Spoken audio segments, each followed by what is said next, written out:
Hello दोस्तों, कैसे हैं आप लोग। आज हम बात करने वाले हैं डी फार्मेसी और बी फार्मेसी में अंतर क्या है। और अगर आप ट्वेल्थ पास हैं तो आप सोच रहे होंगे कि एडमिशन डी फार्मा में लें या बी फार्मा में लें। आप कंफ्यूज होंगे तो आपके लिए ये वीडियो होने वाला है। दोनों में क्या क्या अंतर है, दोनों में क्या क्या सिमिलरिटी है और दोनों में क्या क्या फ़ायदे हैं, मैं आपको आज बताने वाला हूँ ये वीडियो में। तो अंत तक ज़रूर देखें वीडियो। तो चलिए शुरू करते हैं वीडियो को। तो पहले हम बात कर लेंगे डी फार्मा की। डी फार्मा मतलब डी फार्मेसी, ये डिप्लोमा इन फार्मेसी होता है। ये 2 साल का कोर्स होता है। इसका ड्यूरेशन 2 साल होता है, यानी कि आपको 2 साल लगेगा ये कंप्लीट करने में ये डिप्लोमा। और इसकी पहली बात कर लेंगे एलिजिबिलिटी की। तो एलिजिबिलिटी ये मान के चलिए आपका ट्वेल्थ प्लस आपको पीसीएम होना चाहिए या पीसीबी होना चाहिए। आपका बायो होगा तो भी चलेगा, मैथ्स होगा तो भी चलेगा।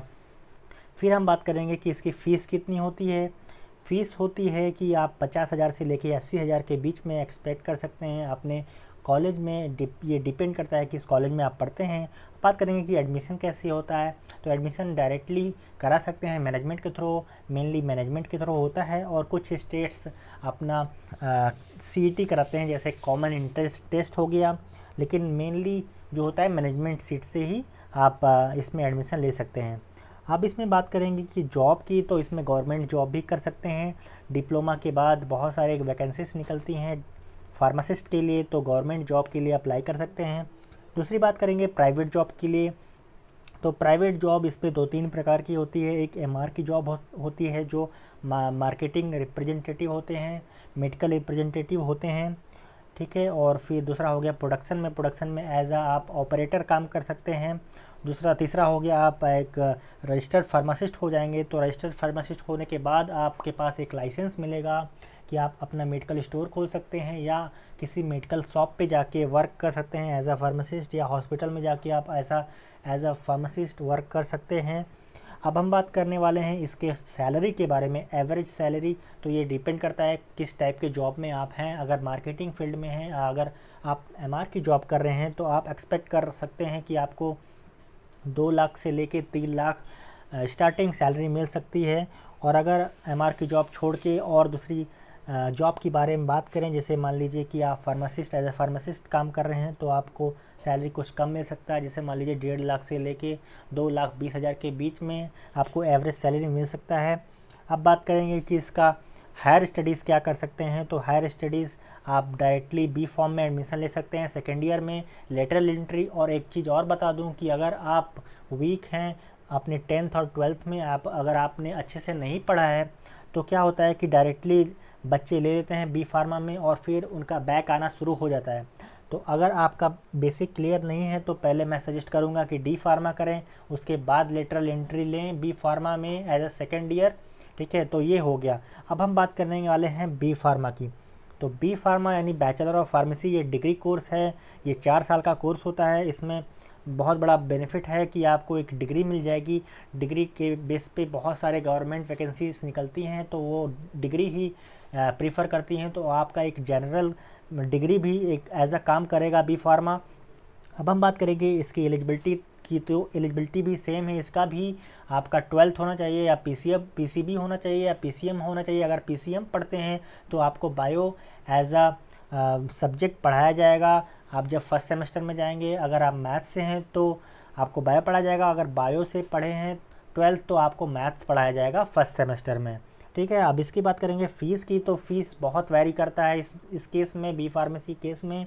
ये 70,000 से लेके 1.5 लाख तक डिपेंड करता है कि आप किस यूनिवर्सिटी में पढ़ रहे हैं। जैसे बड़ी बड़ी यूनिवर्सिटी हो गया, जैसे अमिटी यूनिवर्सिटी हो गया, मणिपाल हो गया, यहाँ पे 1.5 लाख फीस है। लेकिन अगर हम बात करें एक नॉर्मल कॉलेज की, तो नॉर्मल कॉलेज की फ़ीस आप एक्सपेक्ट कर सकते हैं 1 लाख रुपए। अब हम इसमें बात करेंगे कि इसमें पढ़ाते क्या हैं। पढ़ाते वही हैं डी फार्मा का जो सिलेबस है, बस इसमें थोड़ा ब्रॉड में पढ़ाते हैं। और कुछ नए सब्जेक्ट्स होते हैं जो डी फार्मा में नहीं पढ़ाया जाता, वो बी फार्मा में पढ़ाया जाता है।